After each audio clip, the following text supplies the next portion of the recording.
A habit cannot be tossed out the window. It must be coaxed down the stairs one step at a time. Mark Twain.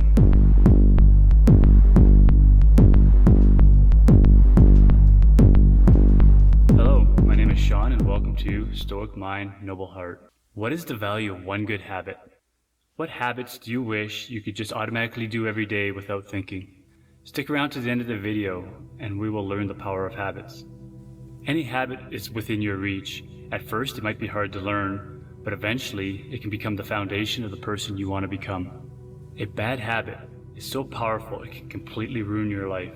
And I'm not even talking about the devastating effects of addiction. Think about all the small things that enable your procrastination and excuses that stop you from being healthy. These little things are big reasons why you fail to meet your goals. We live in a day and age where social media draws up and uses all of our downtime. Have you ever looked up from Facebook and thought, wow, what a great use of my time?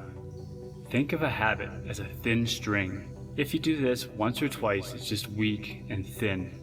However, if you add a string every day, eventually those strings become a thick rope. If it's a good habit, that rope will pull you up to the next level. If it's a bad habit, it will anchor you down.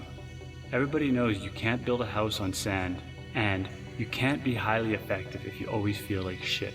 To start, we just want to pick one habit and do it for 30 days. Your past has formed all your habits at this point. Habits aren't about becoming the best tomorrow. It's not a sprint, it's a marathon. Let's work on the future one day at a time. The important thing is hopefully something on this list inspires you to take the critical first steps in your journey. Drop by drop, the water pot is filled. Buddha. Exercise. Everybody knows this will help you feel better about yourself. It'll increase your confidence. It'll help control weight. Helps you look and feel younger. You will be healthier. You'll sleep better. It boosts your energy, reduces your anxiety. It'll make you more resistant to illness. It'll lower blood pressure. It'll strengthen muscles and bones. The list of benefits well outweighs any excuses you can come up with. Yet, the habit is so hard to form. I'll tell you this, you don't need any equipment, you don't need any supplements, you don't need any programs. All you need is 30 minutes of activity every other day. How I started when I was young, I just started with 3 sets of 15 push-ups, 3 sets of 20 sit-ups every other day. Once that became too easy for me, I increased it to 4 sets, and increased it. Eventually, I was able to go to 25 sets of 25 push-ups, 25 sets of 25 sit-ups, 10 sets of 10 pull-ups, and I was running 5 kilometers. This took years and years to build.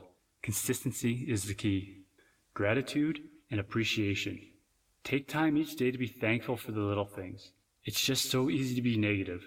One of the most powerful things I've ever learned is the power of positive thinking.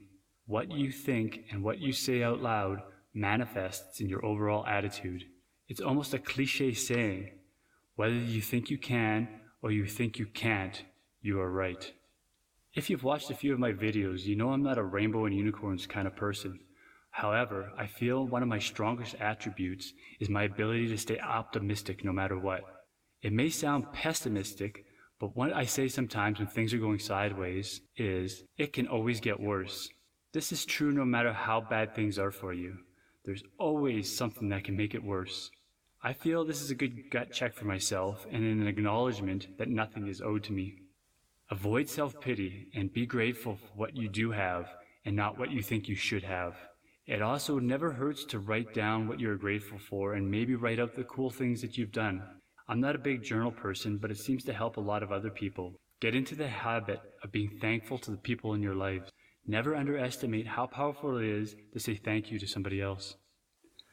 Drink water, eat less sugar. Anytime somebody asks me to help them get in better shape or lose some weight, one of the first things I ask them is, what do you drink when you're thirsty? The answer should be water. If you drink a lot of juice and pop, you stop, in a month you'll probably lose 5 pounds. I have never seen any health or weight loss advice that doesn't include drink lots of water. Just do it. It'll make you feel better. It's almost impossible to drink too much water. So whatever you think is enough water, at least double that. Water flushes out toxin, suppresses your appetite, and is great for your skin. Bring a bottle of water wherever you go, and just get good at planning your pee breaks. Read and learn.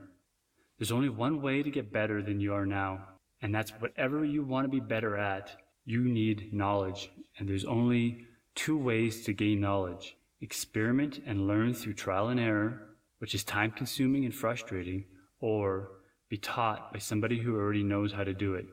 Everything you need to know is available to you. For all intents and purposes, with enough effort, you can learn anything you want. It just takes consistent habit. If you want to develop the habit of reading, one thing you can do is just put a book beside your bed and every night commit to 60 seconds of reading. 1 page a night. Sometimes you might feel like reading more, but make yourself read for at least 60 seconds. It might take you a full year to read a book, but after that year is done, that's one more book that you've read that you wouldn't have if you hadn't read 1 page at a time. One of my favorite sayings is, you don't know what you don't know, and when you know better, you will do better. Social media detox. Put your phone down for 1 hour a day. Not in your pocket, but deliberately put it away from you. Almost everybody these days is distracted by their phone. It is so easy just to pick up your phone and reply to a few texts or scroll through some social media and look up and 30, 40, and even 60 minutes, poof, gone. And be honest with yourself, are you actually doing anything productive? Probably not. Your phone is sucking away productive time and energy.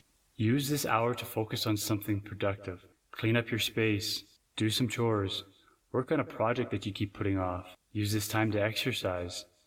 The science and social engineering that has been put into making your phone addictive, you have no chance to resist it unless you consciously make it a priority. Check out the Netflix show Social Dilemma. It is heartbreaking to see how it affects teens. I actually have a lot to say about this topic.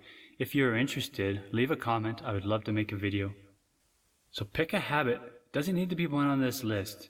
Just something that you want to do to make your life better. And start today, not tomorrow, today. Make your new habit a priority. Nurture it like it was a baby. If you neglect it when it's young, it will die. But one day, it will be strong enough to take care of you. Invest this energy into yourself. You are worth it. If you've enjoyed this, please hit the like button and let me know. I would love to hear your thoughts and comments below. Discipline is choosing between what you want now and what you want the most.